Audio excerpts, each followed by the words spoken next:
Good afternoon. My name is Pradip Khatiwada, and I'm the Executive Director at Youth Innovation Lab. I'll be sharing the story that I'm working on data. Well, let me begin with this flickering light.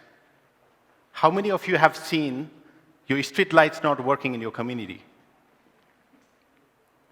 Can I just see some hands? Okay. How many of you have noticed these are electrics or solar powered? Interesting.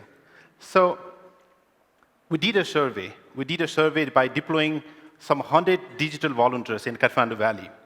We wanted to know what is the present status of these street lights in Kathmandu Valley. When we did that, we collected 6,000 geotag street lights of Kathmandu Valley. And there were some interesting stories we could brought up with those data. We found that 34% of street lights in Kathmandu Valley out of those 6,000 collected were not working. These were worrying facts. We started having consultation with various stakeholders, and we tried to get deep into those not functionable street lights. And we got to know that some of the facts, like these street lights are not being fixed for years. And there is no direct mechanism through which people can communicate with these authorities and get these lights fixed. And the third thing is even more worrying, because these street lights absence has caused the crime rates increase, some road accidents, and so many other issues. And we try to understand the deeper meaning of this. Not just social crimes, but also viewing this from the national security point of view. Look at our administrative buildings, especially the single Darbar premises or some of the vital organizations.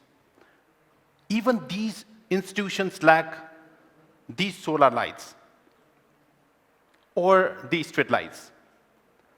We think these data are gold mines. These data are good gold mines because these data can be used for various purposes. Let me give you the story of one institution which has used this sort of data for some meaningful impacts. This is the story of a city in USA. It's a Boston city which has utilized this sort of approach. So there is an app called Boss 311 through which they collect grievances from the community. So people can report the urban issues like the street lights not working or the potholes or anything else. They launched in 2009, but when they did some assessment in 2010, 8% of those reports were solved from their system. But in 2014, they were able to solve some 26% of the cases. And the number of cases were increasing. And I think there are some exciting and positive news if we follow up on that. As I mentioned earlier, these data are gold mines. Even these data sets can be utilized to trace all those places and get it fixed. But do you think our authorities, our government, our institutions are those well informed how to use these data sets? Well, we are on the mission to make them informed. And we are on the mission to run these advocacy-based programs through the digital means. And when we shared these facts with the Kathmandu metropolitan officials, there were some administrative issues, who is responsible to handle some street lights. But when we asked them about these things, so there was some responses. They are about to install some 8,000 street lights in Kathmandu Valley. But the demand from the ward level is 16,000 plus. And that will cost around 50 million rupees to get it installed. But is that a solution alone? If there is no mechanism how to bridge those gaps from public to government or for a regular maintenance, then will that going to be sustainable for this country or for your tax-paying money? We need to think about it. At Youth Innovation Lab, we talk about these data. We talk about how we can solve these issues using right technology and bridging the gap between public and science.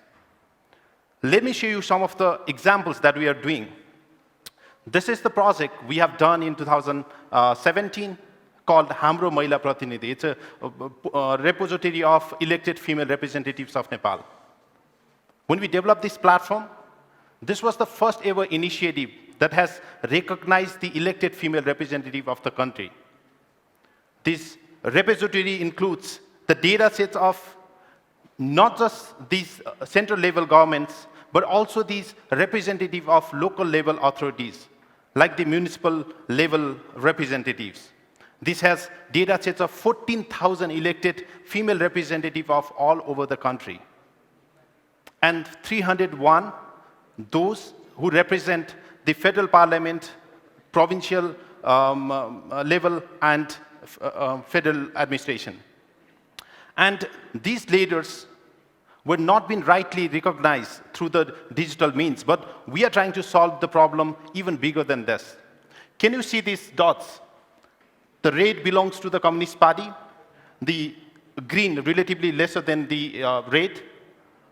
This belongs to the Congress, and other one, the yellow on the province 1 and 2, relatively higher. So that shows the Rashtriya Janata Party, the then.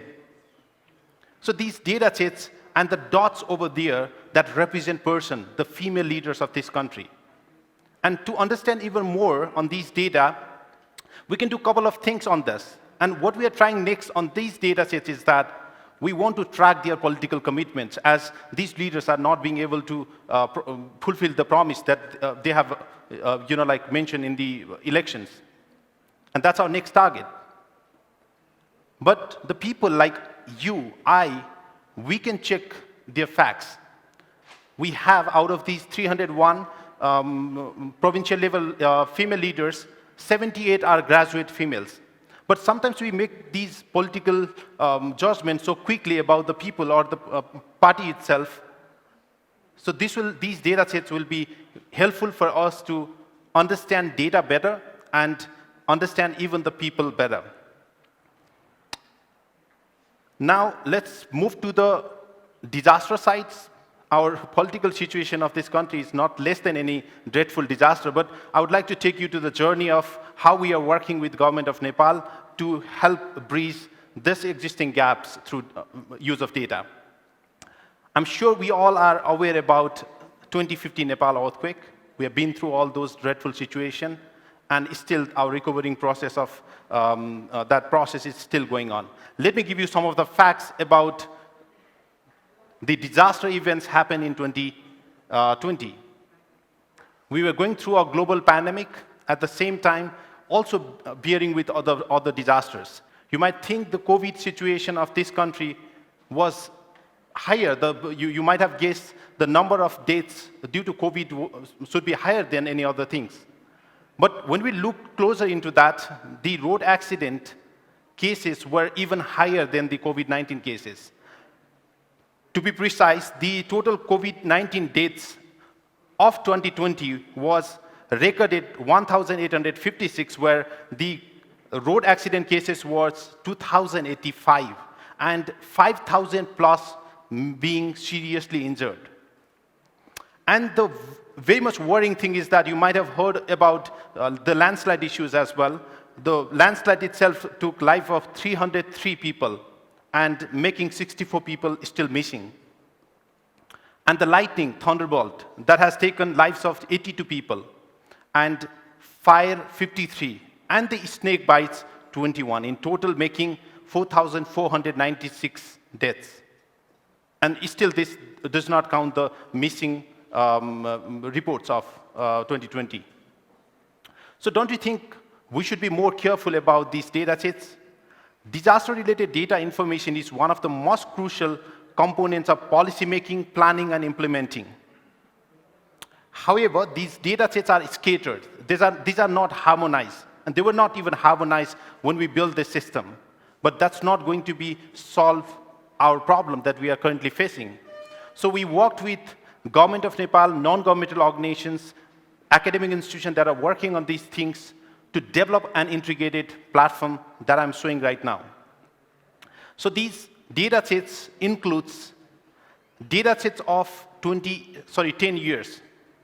So these data sets in 10 years has caused around 24,800 events and has taken lives of 14,086 people, making lots of overs of economic loss.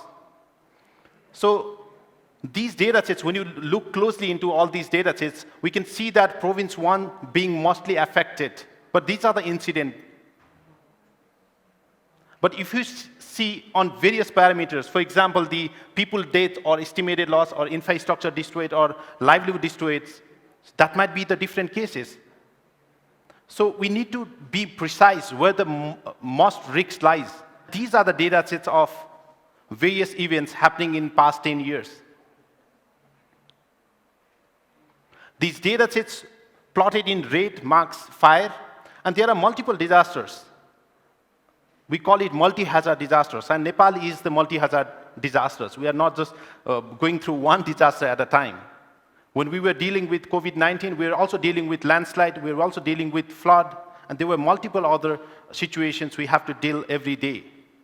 So understanding these data sets, understanding where the most risk lies is an important thing for policymakers, even for us. Look at these data sets of earthquake events happening around the country in past from 2000 to 2021, right? So these data sets shows most of the penetration is on Bagmati zone, but look at the other activities going on in different places. And the red dots somewhere in Gorkha shows the 2015 earthquake. But is it alone? There are lots of data sets above the magnitude of 4 being recorded on this system that would help understand where the risk is. I'm focusing more on the risk aspect because it is more interesting to understand, and to understand further, I think, let me take you to the other states as well. So this is the flood inundation. We all know that our southern area is more prone to flood, and these are the data sets of flood inundation of 2017 and 19. Fortunately, we didn't have to bear any major floods in 2020. So these were the places. For example, the one on the right side is the river, but these all are settlements where there was flood inundations, and it's not happening once, it's happening every year. If you see the data on this system itself, so that will show you how you can use this data for better planning. Well, before wrapping up, I would like to urge you that 21st century problems are so big. They are so big that a small institution or a private institution or a government itself cannot solve this issue alone. It requires all of us, our collective effort, collective understanding, and understanding of these meaningful data sets that can create impact. This is just the beginning. I hope we can all work together to fix these problems. Thank you very much.